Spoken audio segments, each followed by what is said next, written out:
Death express পর্ব ২। রাত ৩:৪৪। Rail স্টেশনের দারোয়ান মুকুল চাচা ঘুমোচ্ছিলেন।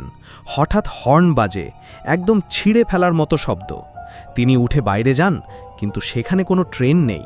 শুধু পড়ে আছে একটা পুরনো ব্যাগ, আর সেই ব্যাগের ওপর রক্ত গিয়ে লেখা, আমাকে থামাও, আমি বেঁচে থাকতে চাই। পাশেই একটা ছেঁড়া ডায়েরি, যেখানে লেখা, আমি রাফি, আমি ট্রেনে উঠেছিলাম, কিন্তু তারা আমার শরীরটা রেখে দিল, আর আমার আত্মা এখন ট্রেন চালায়। আমি চাই না আর কাউকে তোলা হোক, কিন্তু তারা আমাকে দিয়ে এসব করাচ্ছে। আমি আর নিজে না, আমি এক ডেথ কন্ট্রোলার। পরের রাত ৩টে বাজে। স্টেশনের ঘোষণা বাজে না, কিন্তু চারপাশে হালকা ঠান্ডা হাওয়া। একজন ছেলে দাঁড়িয়েছিল। হঠাৎ ফোনে কল আসে।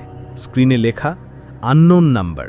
সে ফোন ধরে, শুধু একটা কথা শোনে, তোর নামও লিস্টে লিখে ফেলেছি, চল এবার উঠি। ছেলেটা হেসে বলে, আরে আমি তো ট্রেনে উঠবই না। পেছন থেকে ট্রেনের হেডলাইট জ্বলে ওঠে, আর একটা চেনা কণ্ঠ বলে, তুই আগেই উঠে গেছিস, শুধু বুঝিসনি। শেষে ছেলেটা ট্রেনের জানলায় বসে, আর তার মুখ হালকা ফ্যাকাশে হয়ে যাচ্ছে।